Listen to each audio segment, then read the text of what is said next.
Hi, my name is Jason Hughes. I am the producer of Hawken here at Adhesive Games. So Jason, can you talk about your gaming background and projects before Hawken? My gaming background, I've been in the industry for, I think it's about 8 or 9 years now. I've been in a few different companies, and I actually started off my career at THQ.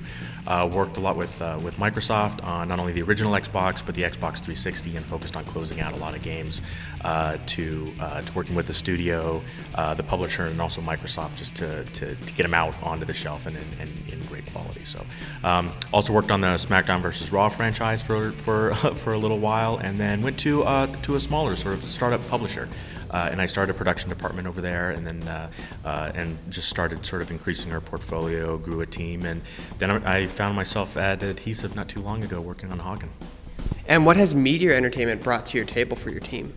So Meteor's been great, especially in the support and just the direction and guidance that they've been able to provide. There's a lot of very passionate people about the project on both the Adhesive side and the Meteor side, and Meteor in particular. Just with just the pure sort of raw experience they have in the industry in a lot of different aspects when it comes to not only some direction with the game, but they're also really helpful in building a lot of our infrastructure and the platform for the game.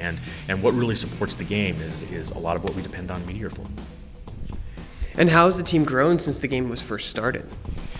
Team size. Well, I would say even this year, right? 2000. Well, I guess we're in 2013 now, but in 2012, it was, let's say, even in March of 2012, there were 11 of us, and now we're about 30 people here at the studio.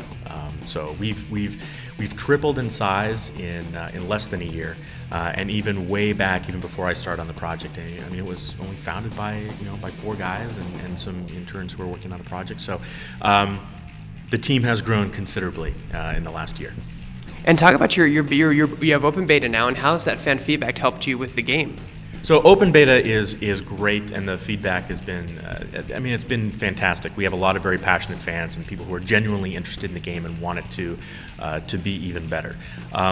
I do look at it as, I've been in some projects in the past where it's sort of like a marketing beta, where is it really a true beta?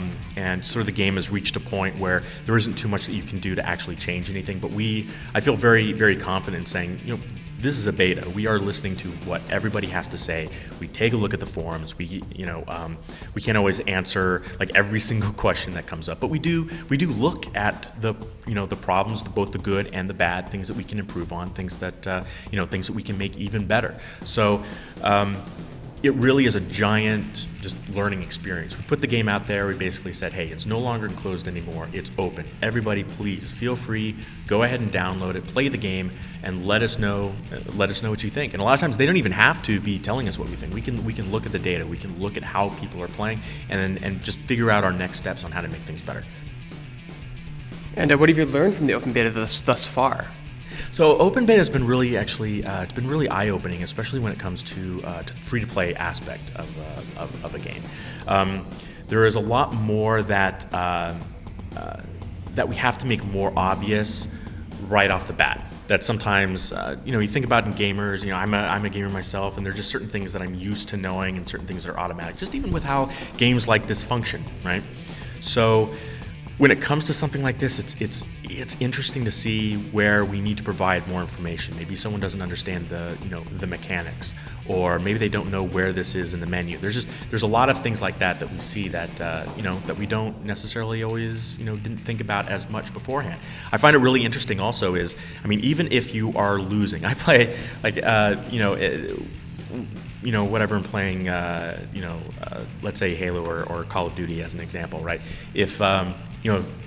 If you lose, if you have yourself if you get completely owned in that game, you're still generally, you may not be having a great time, you feel miserable, but you're already invested in the game, right? You're a fan of the game, you want to keep playing. But in a game like this with Hawken is, even if players are completely losing, if they're doing terribly, need to make sure that they're still having a really good time, and that's something that, in particular, I've taken away from the beta, is helping ensure that, regardless of your experience, if you're winning, if you're losing, that you're having a great time with the game. And I think that's something that we can continue to do better.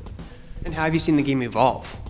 Well, even so, at the on our 12-12-12 date, right, on that open beta date, I actually I kept a build on my hard drive from December of 2011.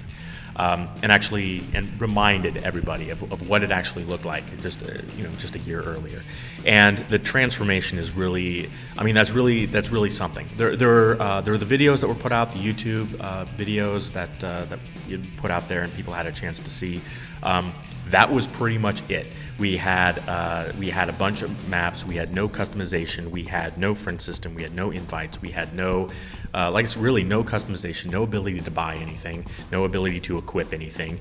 There was no front end in any way, shape, or form. You basically brought down the console and you joined through an IP address. All the mechs we built basically from scratch within a year, and everything almost from the ground up. So the game has evolved, I think, truly into something pretty amazing. If people saw the build from December of 2011, I think they'd be even more impressed with the progress in a year.